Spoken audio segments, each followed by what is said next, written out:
భాగ్యం రిషి మనసు మార్చాలని చూస్తోంది. వీణ తిరిగొచ్చాక రిషిని కాకుండా ఎవరిని పెళ్లి చేసుకోవాలి? తన జీవితం ఏమైపోవాలి? సరే అత్తయ్య, మీనాక్షిని పెళ్లి చేసుకుంటాను. ఆ వీణ అయితే నాకొద్దు.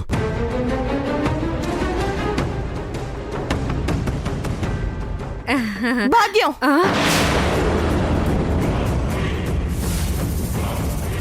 పార్వతి మొత్తం విన్నట్టుంది.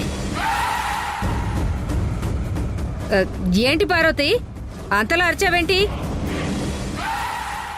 వీణతో రిషి పెళ్లి జరగబోతోందని తెలిసి కూడా మళ్ళీ నీ కూతుర్నిచ్చి పెళ్లి చేస్తాననడం తప్పు కాదా? నీ స్వార్థం కోసం వీణ జీవితం నాశనం చేయాలని చూస్తావా? తెల్లారితే పెళ్లి పెట్టుకొని ఇంట్లో నుంచి రాత్రికి రాత్రి వెళ్ళిపోయిన వీణ గురించి ప్లీజ్ మాట్లాడొద్దు. వీణ జీవితం నాశనమైందని మీరంటున్నారు, కానీ వీణ వల్ల నా జీవితం నాశనమైందని నేను అంటున్నాను. భలే అడిగేవాళ్ళడు. నీ బిడ్డలాంటి వీణ ఎందుకు ఎవరితో చెప్పకుండా ఎవరితో పారిపోయిందో ఇప్పుడు జవాబు చెప్పు. ఇప్పుడు వీణ చేసిన దానికి నేను ఏడుస్తూ కూర్చోవాలా?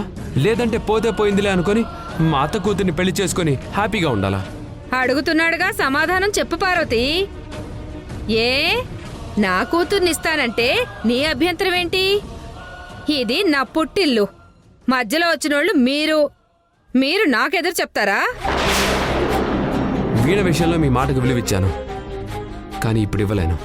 అలా అనకు, తొందరపడి మనసు మార్చుకోకు. వీణ తిరిగి వస్తుంది. ఇప్పుడు ఎక్కడుందో మీకు తెలుసా? వీణ ఎక్కడుందో, ఎలా ఉందో, ఎప్పుడు వస్తుందో మీకు తెలుసా? అలా మౌనంగా ఉంటే వీణ గురించి నీకేం తెలియదనేగా అర్థం. పెళ్లి చేస్తున్న సొంత మేనత్తకే చెప్పకుండా వెళ్ళిందంటే తను పెద్దలకి ఎలాంటి గౌరవం ఇస్తుందో మీకు అర్థమై ఉంటుందమ్మా. చెయ్యని తప్పుకి ఇష్టం లేకున్నా సరే పెద్దల మాటకి తలొంచి పెళ్లి చేసుకోవడానికి ఒప్పుకున్నా. కానీ మీ మేనకోడలు అదే ఆ వీణ ఇప్పుడేం చేసిందో చూశారు కదా. జీవితాలతో ఆటలాడుకునేవాళ్ళు నాకొద్దమ్మా.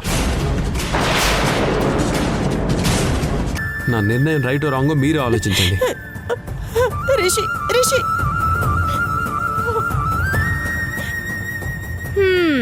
నువ్వేం ఆలోచించినా సరే పోయిన వీణ రాదు. రిషికి నా కూతుర్నిచ్చి పెళ్లి చేయటం గ్యారెంటీ.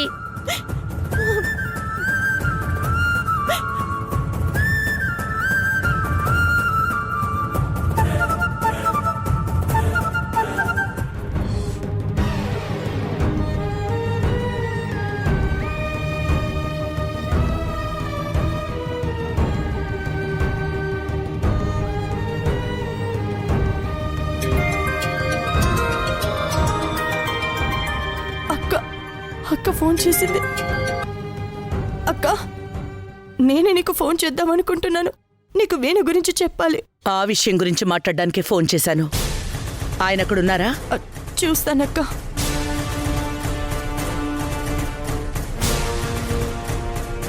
అక్క, హాల్లో ఉన్నారు. ఆ ఫోన్ స్పీకర్లో పెట్టు. నేను అందరితో మాట్లాడాలి. అలాగే. ఏమండి, సరస్వతి అక్క మీతో మాట్లాడుతుందంట. ఏంటి? సరస్వతియా? పెళ్లిలో అక్షింతలేసి కొడుకుని ఆశీర్వదించడానికి రావాల్సిన దానివి క్యాన్సిల్ అయిన పెళ్లికి కారణం ఏంటో తెలుసుకోవడానికి ఫోన్ చేసావా సరస్వతి?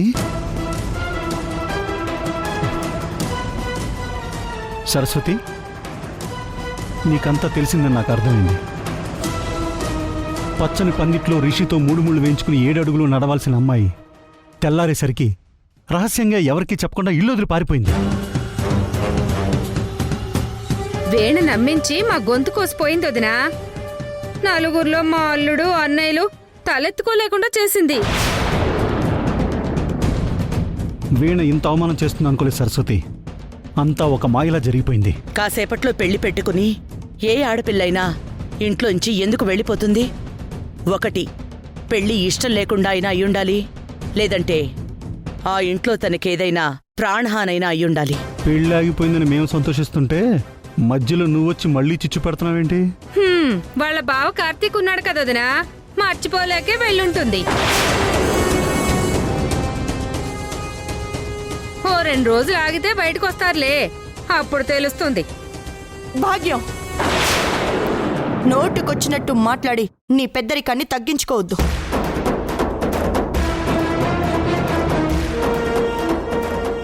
వీణ రిషి దగ్గరికి రానంత వరకు గతం.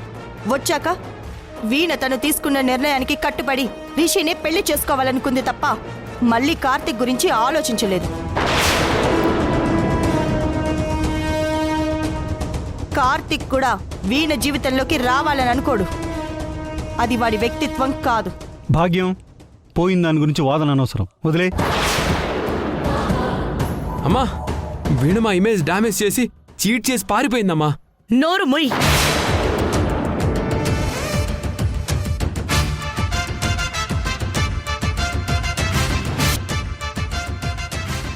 వీణ చీట్ చేసి పారిపోలేదు. మీరు పెట్టే టార్చర్ భరించలేక అక్కడి నుంచి వెళ్ళిపోయింది. ఇంకొద్ది రోజులు అక్కడే ఉంటే ఏమవుతుందో అనే భయంతో వెళ్ళిపోయింది. అంటే వీణెక్కడుందో నీకు తెలుసా సరస్వతి? తెలుసు తెలుసు తెలుసు తెలుసు.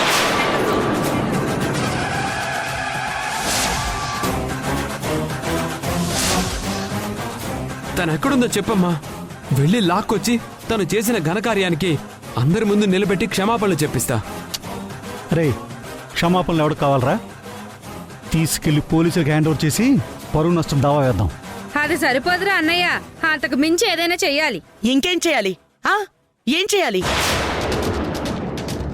చూడు సరస్వతి, ముందు వీణ దగ్గర నుంచి మాకొక క్లారిటీ కావాలి. వద్దు, ఇంకా ఆప్షన్ లేదు. వీణ నాతో ఆ ఇంట్లో తనకొచ్చే ముప్పు గురించి చెప్పుకుంది.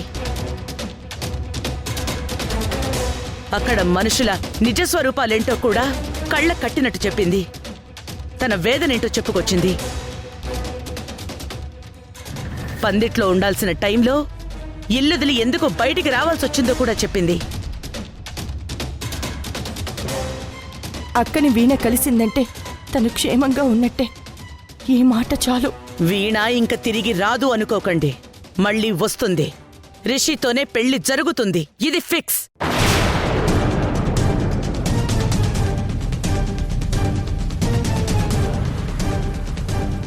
కానీ తనక్కడికి మళ్ళీ రావాలన్నా, మీరు తన నుంచి ఎలాంటి లీగల్ ప్రొసీడింగ్స్ ఫేస్ చేయకుండా ఉండాలన్నా మీరందరూ కలిసి ఒకటి చేయాలి. కండిషన్ ఏంటి? మమ్మల్ని చీట్ చేసి చాలు. రిపీటెడ్గా నా నోటి నుంచి మీరేం చేశారో చెప్పించకండి. బాగోదు. ఏంటమ్మా వీణకి సపోర్ట్ చేస్తున్నావు? మా గురించి థింక్ చేయవా? సెంటిమెంట్ ప్లే చేయాలని చూడ కృషి. సరే, ఇప్పుడు మమ్మల్ని ఏం చేయమంటావో చెప్పు. ఈ రోజు పెళ్లి ముహూర్తం మిస్ అయినా మళ్ళీ 15 రోజుల్లో మంచి ముహూర్తం ఉంది.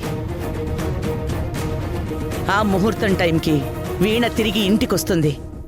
ఈ టైం లోపల ఆ ఇంట్లో వీణ భద్రతకు ఎలాంటి ముప్పు లేదు అనే నమ్మకం నాకు కలిగించాలి.